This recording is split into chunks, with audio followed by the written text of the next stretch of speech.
There's a lot to unpack about the ramifications from this weekend's events. But I want to first begin with all the new details we are learning about what is being dubbed Operation Absolute Resolve. And President Trump spoke about the dramatic capture of President Maduro yesterday. There was a lot of gunfire. You saw some of it today. But he was trying to get to a safe place, which wasn't safe because we would have had the door blown up in about 47 seconds, they say on average, regardless of how thick the steel was. It was a very thick door. It was a very heavy door, but he was unable to get to that door. He made it to the door. He was unable to close it. All right, joining me now is retired U.S. Air Force Colonel Cedric Leighton. So, Colonel Leighton, walk us through just how this dramatic mission was carried out. Yeah, so this is one of the greatest aspects of it, Manu, and just real quick to orient everybody. This is Venezuela. David Culver is here on the border between Colombia and Venezuela, and the U.S. strikes in Venezuela hit all of these different target areas, everything from the Naval Academy to the port to an airbase, the La Carlota as it's known, antenna sections, the Fort Tiuna military base, and an airport over here. So everything basically around Caracas was what was hit. So one of the key things here is, just exactly how they did this. So this is one of the antenna farms that they have there. And here is something that is really important. This is basically the before picture. So take a look at all these buildings. Now let's look at after the strike, and especially right here. What used to be a standing set of structures, all gone. And similar right here, this is again is at Fort Tiuna, the before picture, a little bit of a close-up here. And what that shows you is this is actually disappeared. So the strike, it was very, very precise. And there's several of them. And when you go back to the big map here that shows all the different areas that they struck, they really spent a lot of time figuring out not only what to hit, but how to hit it and what would be the most effective munition to go after that. And when they did this, they brought in all these assets, including 150 aircraft of various types, these fighters like the F-22, the F-35, the F-A-18s, B-1 bombers even, helicopters, of course, for the extraction force. These came from 20 different bases, of course, months of preparation. And to do all of this, they started at 10:46 Eastern, Friday, p.m. Eastern. That's when the president ordered them to move forward. Once they did this, they made sure that they had all of these 150 aircraft in the air. They arrived at the compound at 1:01, and they were able to capture Maduro within minutes, basically. By 3:29 a.m. on Saturday morning, they were over the water, meaning outside of Venezuelan territory, and basically ready to go. Can I just real quickly, how did they get into the compound, and really, given all the guards, how fortified this compound was? Well, basically what you do is you find the areas where there are weaknesses, and you have areas in the fence line that you can probably penetrate. They may have had explosive devices that they use. Usually what they'll use is they'll have like these satchel bombs that they can put in there, and they basically like dynamite and they blow it up. They were prepared to cut through Maduro's safe room. They could have done it, as the president said, in 47 minutes or less. And they were ready to do that. They didn't have to do that specific thing, and that made it easier for them to get out at that particular moment in time. One of the most stunning things yesterday was Trump just openly admitting that the United States wants to go in, take all the oil reserves, and actually move ahead and extract that oil, sell the oil, get the money from these oil sales. Walk us through exactly what that means. So let's take a look, Manu, at the oil reserves here. And what's really important is this right here. Venezuela has 303 billion barrels of oil reserves. And you compare that, it's the biggest set of oil reserves in the entire world.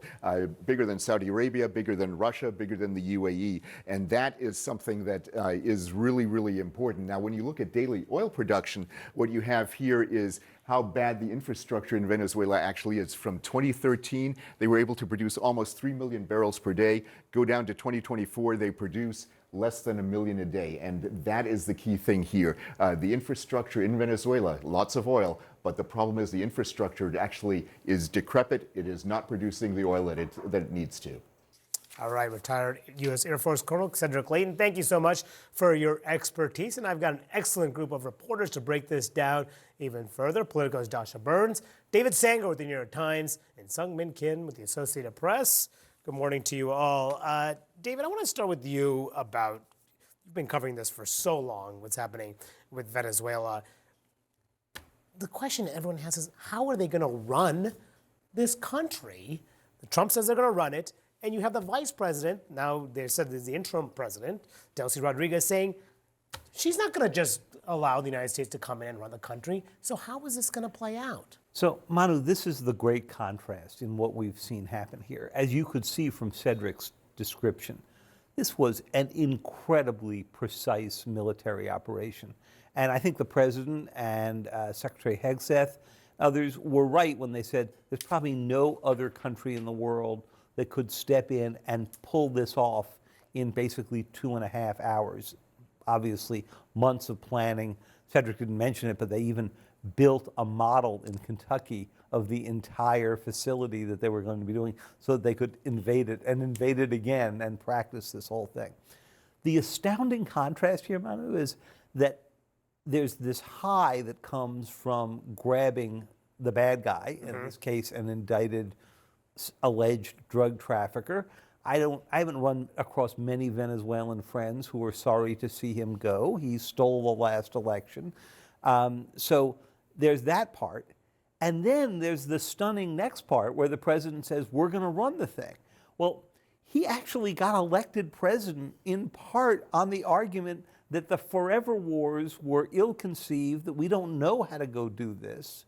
And you add to this the very naked grab for the world's largest oil reserves.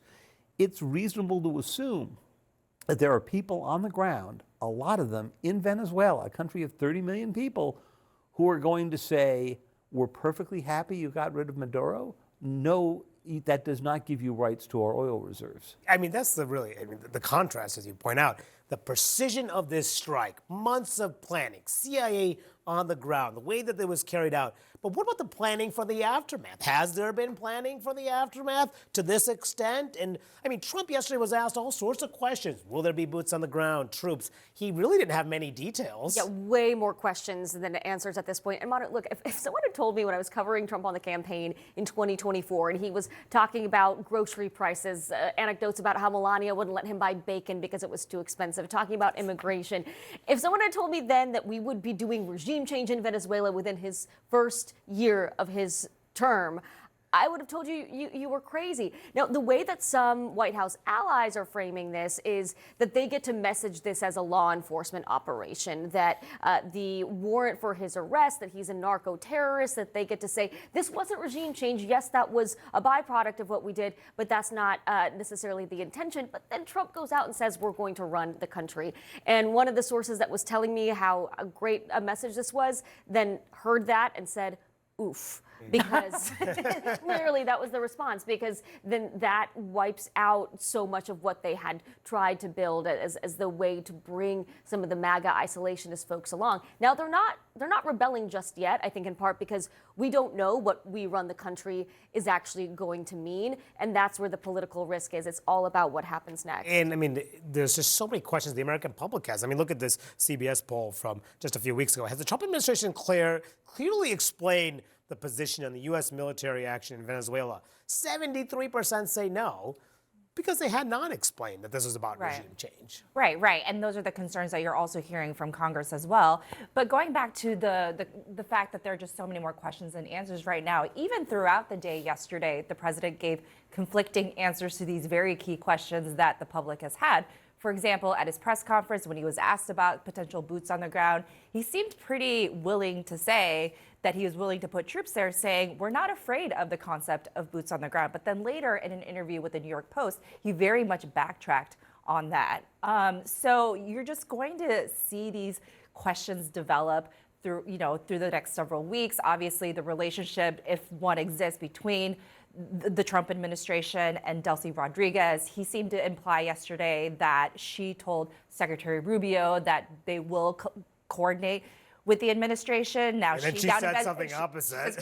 Something completely opposite. Which may have been for internal effect. Sure. But then also I found his answer when he was asked about Marina Corina Machado really interesting, when he's saying that she does not have the support to run Venezuela, when the administration had been very supportive of her as the opposition leader. Just all those dynamics, I think, will be really fascinating to watch in the weeks to come. No question about it.